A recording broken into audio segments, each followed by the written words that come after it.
I have an apple pear crisp in the oven and an impossible pear pie in the oven, and now I'm making apple pear chutney. I doubled this recipe, so I have, I don't know, like 3 apples. I used Fuji and Jonathan, and about 4 pears, cup of onion, half cup of apple cider vinegar, half cup of brown sugar. I skipped the orange peel. I have the 2 tablespoons of fresh ginger. I actually have freeze-dried ginger that I use, and let's see, a couple teaspoons of cinnamon and about an 1/8 teaspoon of cloves. Now that I know the trick of putting a little bit of citric acid powder in the water and then cutting up my pears and apples and just keeping in there until I'm ready to use them, and it works great. They don't turn brown so fast. I still have a bunch more to chop up.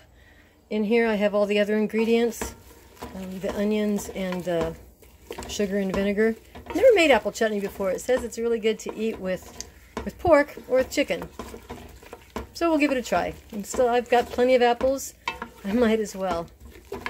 This has to cook for 40 minutes with the cover on, the lid on, and then take the lid off until it thickens, and then I will process it for, is it 5 minutes? I might just do it, well, we'll see, 5 minutes in a water bath canner.